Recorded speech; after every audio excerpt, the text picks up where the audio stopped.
Hello and welcome to Sage and Stone Homestead. If you have not met me yet, my name is Heather and I wanted to let you guys know up front that I was not paid to give my opinion on this milker. I bought this with my own money as a backup to my larger goat milker, more expensive goat milker that I do have, and I wanted to give you my honest opinion on it now that I have used it consistently for about 4 to 6 weeks. I can't remember exactly how long I've had this in use, but I've had it long enough and messed up with it already where I feel like I'm able to give you an honest opinion about what I think. And if you don't really want to be here for the long haul and you just want to know, yeah, I really like it and I do recommend it. So if this is something that you are looking to buy and you're just looking for a multitude of opinions, I think that's smart. I vote yes on this. Now, if you want to see this in action, a little bit more nitty gritty, how I clean it and stuff like that, that's what we'll get into right now. But what we're working with here is the Hantop milker that is the 6-liter one that's designed for goats. I don't have the one that has the metal inflations. These ones are just the plastic inflations. But what we have here are very basic tubes. This is one of the things I like about this system. And it has this stainless steel, no seam canister. It has a really nice seal on the top.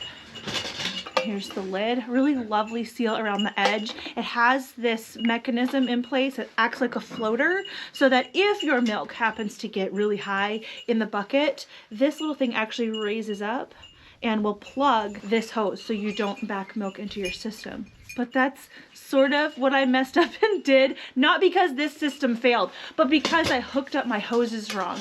And so I put it on my goat and I basically milked the goat straight into the motor. So you do want to make sure you've got your hoses in the right places. They do come equipped with little numbers here, and the hoses and things have the numbers so you can hook it up correctly. I was just rushing that morning and hooked things up wrong, pumped milk straight into the motor, and you'd think that that would do it in. It didn't. It actually spit the milk out of this spout here, and my husband was able to take off these little screws, open it up, clean it out, and put it right back together, and it works just fine. So it can handle a little bit of maltreatment, which is great. That is a very important feature for me personally. Now, it didn't come with this caddy, but I would highly recommend that you have something like this to carry it around in. You do get a handle on both pieces. This is the motor and then the canister, but you still have a lot of hosing to deal with. And yeah, you could probably sling it over your shoulder or whatever, but I find this to be really convenient. So if you can fashion yourself something like that, that would be awesome. As far as all of the hoses that we have going on here, one of these hoses serves to work with the motor to draw air out of this canister here. And then when it does that, it will actually start to suction down on the inflations here using the other tube, and then this tube out the bottom here. This is where the milk goes into the canister. Okay, so we've got Margie up on the stand. She's not particularly dirty. I did leave my wipes inside, but that's all right. You do want to make a good habit of cleaning udders and things before you milk. I'm just gonna let the first little streams of milk out and then turn on the milker. I am gonna leave this off of her for a little while. When I first got this milker, this was the best piece of advice that I got about getting a good seal on the goat. See these clamps here that are on the bottom? This is the tube that the milk travels through. We want to make sure these are closed, and this is going to help close the system so that we can get a proper vacuum here in the canister. I'm going to turn it all the way up. It does have variable suction. You can hear it. So I turned it down. You can hear how that's slowing down, but for the initial vacuuming out of the canister, I turn it all the way up, and then you can kind of see the inflations move a little bit. That's how you know you're ready to put it on the goat. So we'll just put her teat in the teat cup and open up the clamp. It sucks the teat right in there, and I will turn this down.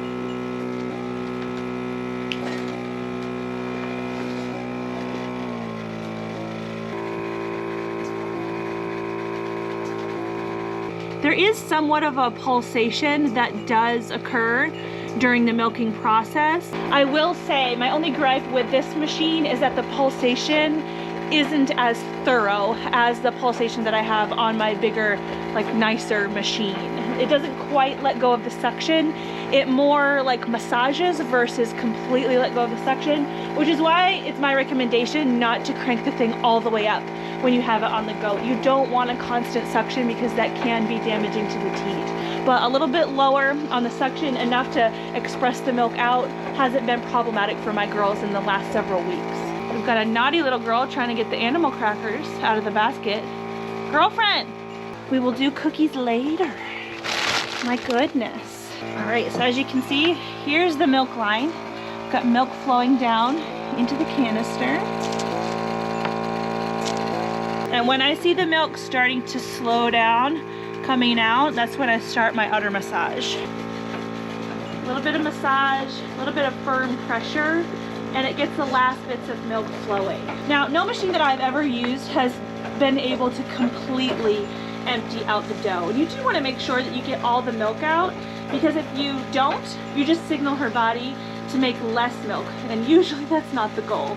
So once the massaging really isn't encouraging more milk out, that's when I'm going to remove the teat cups. You can do so by closing off these clamps. That's going to stop the suction, and you can take your thumb and break suction right where the teat enters the teat cup. And then what I like to do is open these back up so that I can milk her the rest of the way out straight into the teat cup. This is another really helpful piece of advice that I got from a fellow goat owner.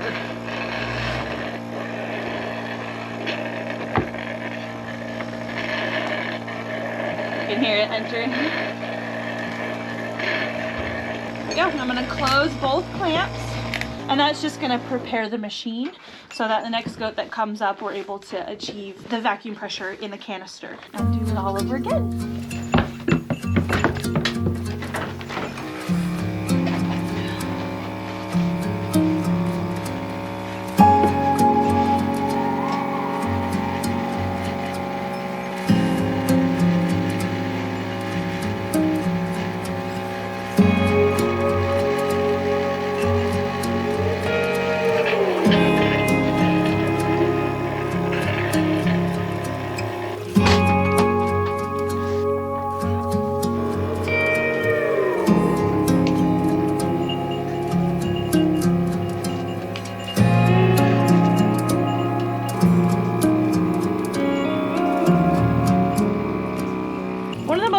Questions I get about milking goats is how long does it take to milk each goat? And this is going to change goat by goat no matter what system you're using, whether it's a nice, fancy, expensive milker, if it's a milker like this, or if you are hand milking. It really depends a lot on the orifice size or the opening to the teat, how big that is. In my opinion, udder texture matters a lot. The willingness of the doe to milk. Sometimes they really hold on to their milk, especially if they are dam raising their babies. It matters. It all factors into it. But I find that this isn't taking more time than it would be to hand milk. It may be even taking a little bit less time.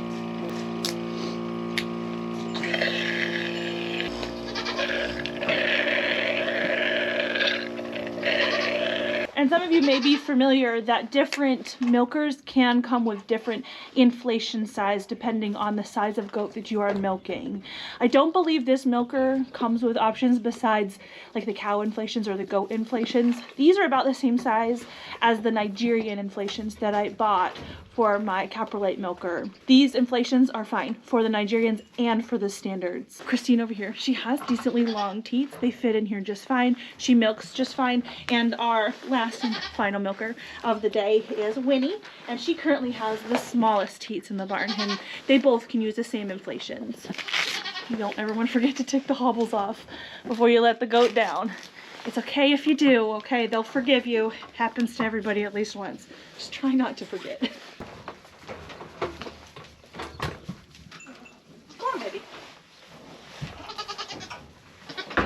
Winnie. There, you know the drill.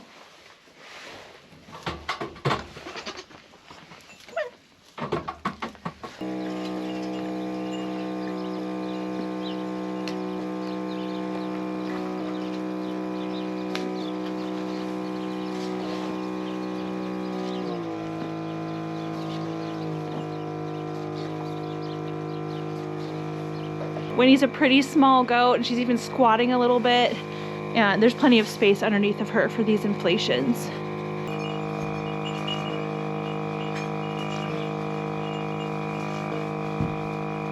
And that's it for milking time for me at this time of year. I'm only milking 4 does, and they're not exceeding the capacity of this milker.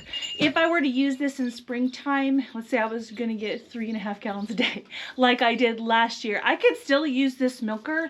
I would just have to be mindful about emptying this out into a separate canister more frequently as I went through the milking process. As far as milking in the spring and summer, you could put an ice pack in here. Some people use those, like, I think they're called whiskey balls. They're stainless steel balls that you put in the freezer so that you can put them in your like alcoholic beverages without watering them down. You could use the same kind of thing in something like this, or in your separate canister that you have for like a higher capacity milking day. But yeah, that's it as far as the actual milking. Now what about cleaning it? You can use this machine to clean itself, and a lot of milking machines are like that. This one is no different. It's very convenient. The one thing that I really like about this milker is its size. My other one is really big and I actually can't fit it into my house, so I have to go in and out of my house with hot water and things to try and clean that. This one I can clean inside, and I clean it in the exact same way that I would clean my other milkers. First, don't forget to strain your milk. You definitely want to do that before you go through the cleaning process. But as soon as I strain it, I just put the lid straight back on. I don't do anything about rinsing this out quite yet. And the first step to the cleaning process is a cool water rinse. You don't necessarily want to rinse your milker with warm water straight away, because the warm or hot water can denature the proteins that are in the milk and cause them to stick to the inside of the line. So cool water rinse first, and then you can follow that up with a warm soapy water rinse. I just use Dawn dish soap on this milker, and then after that I do a cool water rinse again, except for this time I have a decent glug of vinegar in the water. What this is going to do is change the pH of the inside of the line so that while the line is drying out, it doesn't have the environment to grow anything gross. If the pH is low enough, bacteria and things cannot multiply, and obviously that's the goal. I don't do anything to rinse out this vinegar rinse. Again, we want to keep the pH super low so that nothing bad can grow, and you do not have to rinse it again before you milk again. The lines will dry out and you can milk as normal. I actually prefer hand milking for sure, but if I am milking more than about 1 gallon to 1.5 gallons every day, my tennis elbow will act up. So it was a couple years ago that I was really intently looking for a milking machine, and I couldn't find anything like this. There wasn't like a cheaper option that looked like it was going to be worth the money and would not harm my goats. And so I went and spent a lot of money on my big milker. I have a Caprolite Herdsman. I don't necessarily regret it, but I do know that if I had purchased this first, I probably would have stuck with it, and I wouldn't have bought the Caprolite, and it wouldn't have mattered, I don't think, even for the number of goats that I do milk in spring. This has held up really well. The battery pack in here, at least for right now with milking the 4 goats and going through the cleaning process, it lasts at least a week because I only charge it once a week. My big milker has to plug in, so if you have a barn that doesn't have power routed to it like a lot of people, this doesn't need that. This can charge inside your house and not need charging again for at least a week. I do have this milker linked in my Amazon shop. If you want to purchase this kind of milker and you want to help support the channel a little bit, again, I bought this with my own money, but you purchasing the milker through my Amazon link below gives me a little bit of a kickback at no extra cost to you, and I think that's pretty cool. All right, you guys ready for cookies? You get a cookie, and you get a cookie, and you get a cookie. You better go fast. He's gonna steal it from you. Oh, he's biting me. President Snow loves cookies.